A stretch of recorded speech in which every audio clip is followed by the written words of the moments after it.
दूसरा चरण, निर्णय ले।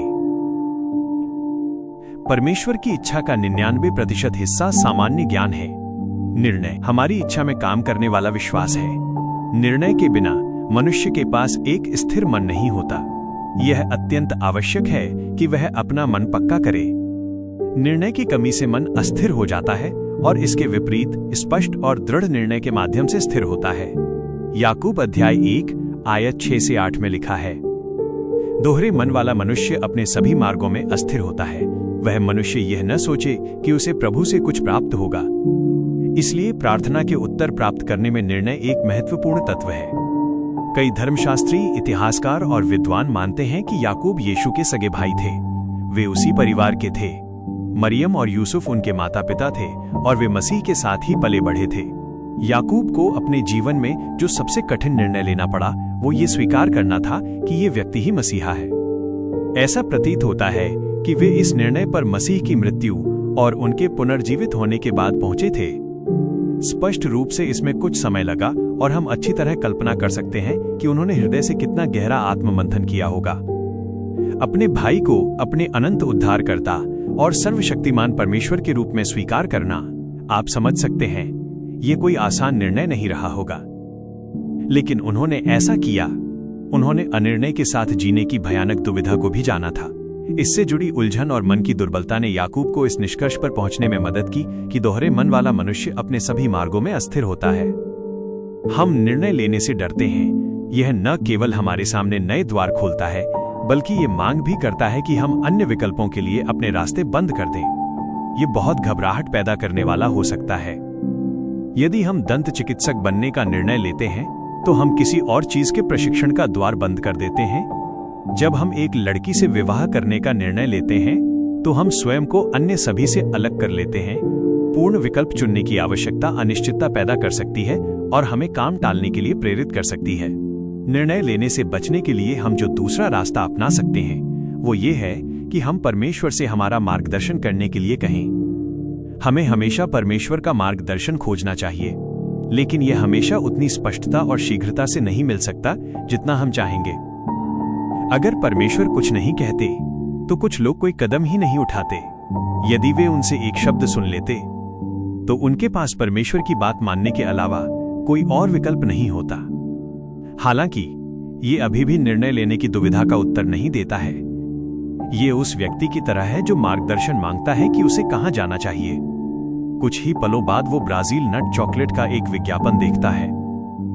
बिल्कुल, वो घोषणा करता है, धन्यवाद परमेश्वर, इसका मतलब है कि आप मुझे ब्राजील भेज रहे हैं। यह कितना बेतुका है, लेकिन मेरा विश्वास करें, कुछ लोग इसे ही सच्चा मार्गदर्शन मानते हैं। ये तो अच्छा हुआ कि उस व्यक्ति ने मार्स बार चॉकलेट का विज्ञापन नहीं देखा।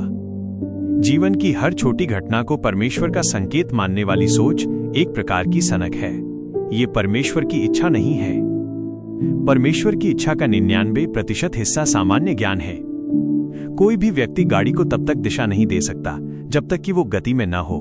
परमेश्वर उन लोगों का मार्गदर्शन नहीं करते जो गतिहीन बैठे रहते हैं। बाइबल में ऐसे कई उदाहरण भरे पड़े हैं जहां परमेश्वर व्यस्त पुरुषों और महिलाओं के पास आए। परमेश्वर ने जिन लोगों का उपयोग किया और मार्गदर्शन किया, वे कोई कदम उठाए बिना सिर्फ मार्गदर्शन पाने के इंतजार में खाली नहीं बैठे थे। वे पहले से ही सक्रिय और गतिशील थे। परमेश्वर की इच्छा कुछ लोगों के मन में एक ऐसे विशाल और मनमौजी दानव के रूप में मंडराती है कि वे कुछ भी करने से डरने लगते हैं। कहीं ऐसा न हो कि वो परमेश्वर की इच्छा न हो। जब यीशु ने बर्तिमाई से पूछा कि वह क्या चाहता है, तो वे इस अंधे भिखारी से एक निर्णय बाहर ला रहे थे। ये हर किसी के लिए स्पष्ट था कि बर्तिमाई को क्या चाहिए था। फिर भी परमेश्वर चाहते थे कि वो अपनी इच्छा व्यक्त करे और चंगाई पाने के लिए विश्वास का निर्णय ले। यदि कोई मनुष्य जानता है कि उसे क्या चाहिए, तो वो ये निर्णय लेने की स्थिति में होता है कि वो उसे प्राप्त करेगा। यही विश्वास है, इच्छा रखने वाले मनुष्य का दृढ़ निर्णय। एक बहुत ही सामान्य प्रार्थना कुछ इस प्रकार हो सकती है, हे प्रभु, मैं आपको ये बताऊं कि मुझे क्या चाहिए, ये तो बहुत दूर की बात है। मैं केवल वही चाहना चाहता हूं जो आप चाहते हैं। मेरी इच्छा आपकी इच्छा पूरी करना है। जो कुछ भी आप चाहते हैं कि मैं चाहूं, मैं उसी की इच्छा करूंगा। यदि आपकी इच्छा हो कि मेरे पास कुछ हो, तो मैं उसे अपनी पूरी इच्छा से चाहूंगा। बेशक यदि आपकी इच्छा हो। इस तरह हम अपनी प्रार्थना की तरह ही उलझे हुए रह जाते हैं, क्योंकि हम अनिर्णय की स्थिति में होते हैं। यदि हम कभी सही मार्ग से भटक भी जाएं, तो यशाया अध्याय 30 आयत 21 में लिखा है, तुम अपने पीछे से एक आवाज ये कहते हुए सुनोगे, यही मार्ग है, इसी पर चलो। ये हमें इस बात से बेफिक्र होने में सक्षम बनाता है कि हम मार्गदर्शन के लिए हर दिन परमेश्वर के शब्द नहीं सुन रहे हैं। वास्तव में इसे सकारात्मक रूप से भी समझा जा सकता है। उनकी खामोशी का सीधा सा अर्थ ये हो सकता है कि आप सही रास्ते पर हैं। उन्हें आपसे बात करने या आपको सुधारने की कोई आवश्यकता नहीं है। जब पौलुस अपनी धर्म प्रचार यात्राओं पर निकले, तो उन्होंने कार्य की एक योजना और एक निर्धारित मार्ग तैयार किया। परमेश्वर की इच्छा के संबंध में वे ज्यादातर बिल्कुल सही दिशा में होते थे। हालांकि ऐसे 2 प्रसंग आते हैं जब उन्होंने एशिया के एक निश्चित क्षेत्र में जाने की तैयारी की, लेकिन पवित्र आत्मा ने उन्हें वहां जाने से मना किया। उन्होंने अपनी दिशा बदली, उसी रास्ते पर थोड़ा और आगे की यात्रा की और एक बार फिर एशिया में प्रवेश करने का प्रयास किया। फिर से पवित्र आत्मा ने उन्हें रोक दिया। इसलिए वे तब तक यात्रा करते रहे जब तक कि आगे जाना असंभव न हो गया। वे समुद्र के किनारे आ पहुंचे। तब पौलुस को एक दर्शन हुआ। ये एक मकीदुनियाई व्यक्ति था जो कह रहा था, पार उतरकर हमारे पास आएं और हमारी मदद करें। प्रेरितों के काम अध्याय 16 आयत 9। इस प्रकार यूरोप को सुसमाचार प्राप्त हुआ। ज्यादातर वे सही थे, बहुत कम ऐसा होता था कि वे गलत हों। लेकिन जब ऐसा हुआ तो परमेश्वर बोले और पौलुस ने आवश्यक बदलाव किए। परमेश्वर आपसे अपेक्षा करते हैं कि आप निर्णय लें।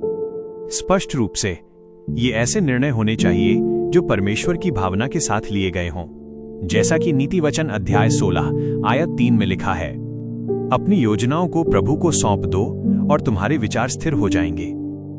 और नीति वचन अध्याय 3 आयत 6 में लिखा है, अपने सब मार्गों में उसे स्मरण रखना और वो तुम्हारे लिए सीधा रास्ता निकालेगा।